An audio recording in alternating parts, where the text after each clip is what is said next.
Good day and welcome to our physical education class.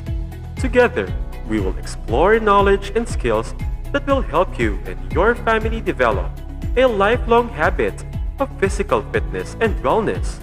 In this module, we will talk about facilities and equipment of basketball. Let us assess first your prior knowledge of the history, violations, and referee hand signals in basketball. Read each item carefully and supply the letters in the empty boxes to form a word. Write the correct answer in the box provided below each item. Number 1. The circumference of a basketball used by men.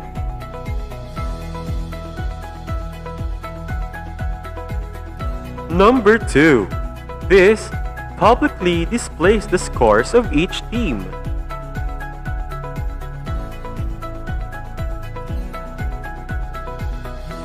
Number 3.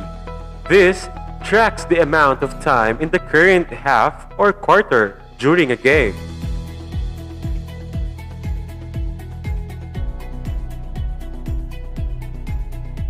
Number 4. This is suspended from the rings where the basketball is being shot by the players.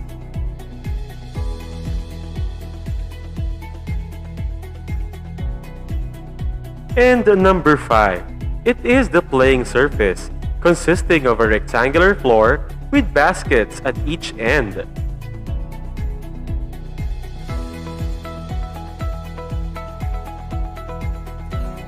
Great work! Before we proceed to our next lesson in physical education, let us recall our past lesson. Read each item carefully and identify what it refers to from the history and rules of basketball in the box. Write the letter of the correct answer on the space provided before each number. Number 1. He was known as the father of basketball. Number 2. What is the date of the first official game of basketball?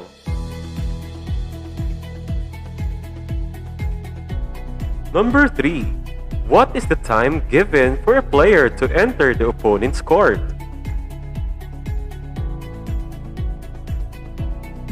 Number 4. When does a substitution is permitted by a table official?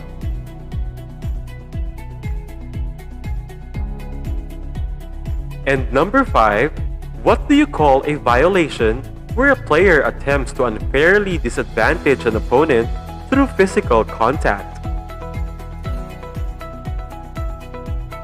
Let's check your answers.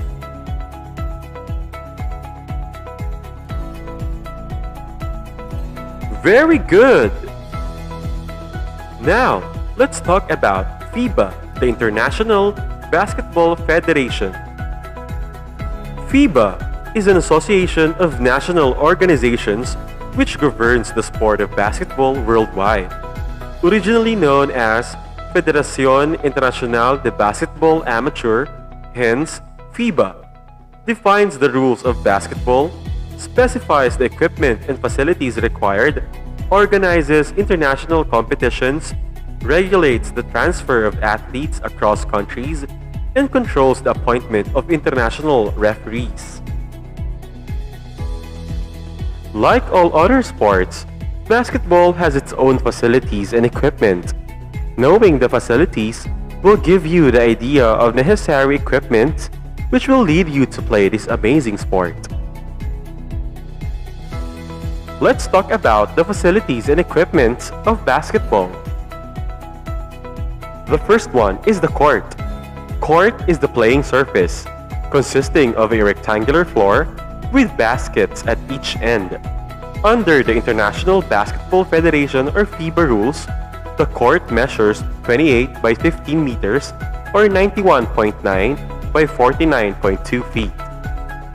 Here is the visual representation of the court.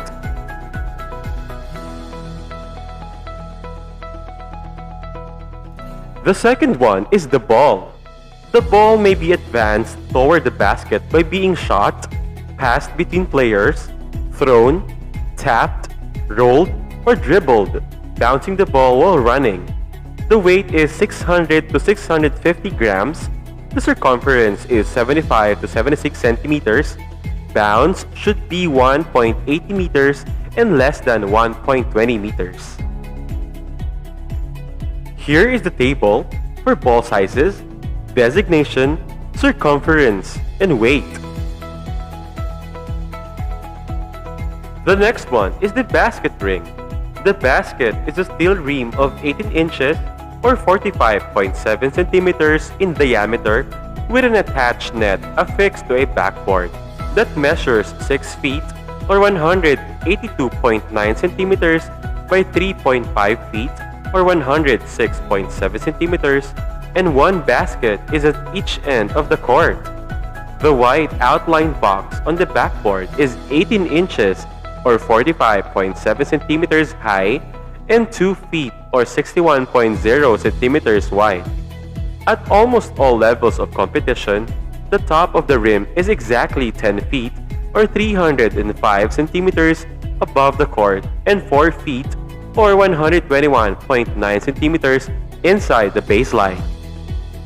Here is the visual representation of a basket ring. The next one is the basket net. The basket net is suspended from the rings and is made of white cord which is no less than 400 millimeters and no more than 450 millimeters in length.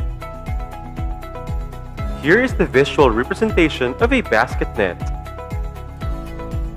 The next one is the backboard. The backboard is a raised vertical board with an attached basket consisting of a net suspended from a hoop. It is used to support the rim and net, synchronized with the shot or game clock that will light up when time expires. Here is the visual representation of a backboard. Next is the game clock. The game clock keeps track of the amount of time in the current half or quarter during a game. Placed above the center of the playing court, one duplicate game clock on opposite side of the players' benches, clearly visible to both teams and everyone involved in the game, including spectators. Here is the visual presentation of a game clock. The next one is the shot clock. It is used in basketball to quicken the pace of the game, times the play, and provides that a team on offense that does not promptly try to score points loses possession of the ball. It may be called the 24-second clock.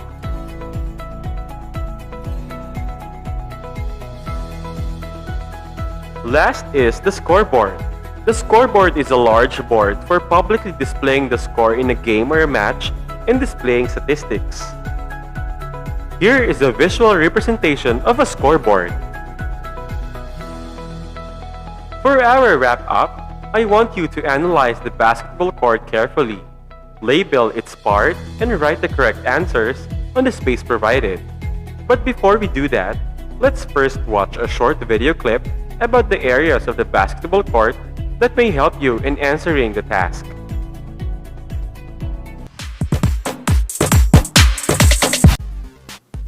So today we're going to go over what these lines on the basketball court mean. First is the baseline. You might have heard of the blob plays, B-L-O-B. That means baseline out of bounds. Next is the sidelines. Those are the lines on the side of the court. You might have heard of slob plays, S-L-O-B. That means sideline out of bound. Next is the key. So in the key, offensively, you're only allowed 3 seconds. So make sure your players only stay in for 2, maybe 2.5 seconds. Take a step out and then post back up. Next is this weird half circle, what's underneath of the basketball net. For those who don't know, a defensive player, if he tries to take a charge inside of that half circle, he is automatically called for the foul. Next is the block. Most basketball courts will have a square on each side of the key. That is the low block. Next is the free throw line or the foul line. This is where you would normally take your free throw shots when you get fouled on a shot. Next is the free throw line extended. So basically an imaginary line that runs from sideline to sideline along where the free throw line is. Next is the elbow, or what is also called the high post. Here is a perfect area to beat a zone defense. Here's an area on the court that not many coaches know about. It's called the Russian spot. This has come into effect and called the Russian spot because the Russian national team used to use this area of the court to destroy zone defenses. It is located between the three-point line and the key along the baseline. If you can get a player with a ball in that area, you will have a very good chance of beating a zone defense.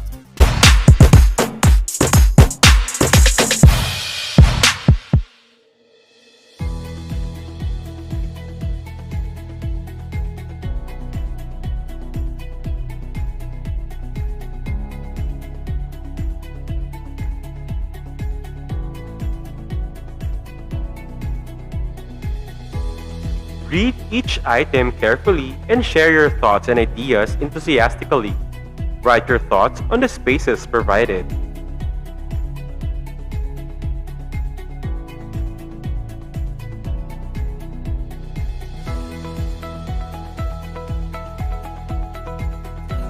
For your post-test, I want you to read each item carefully and identify what each refers to. Write the letter of the correct answer on the space provided before each item.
Let's check your answers.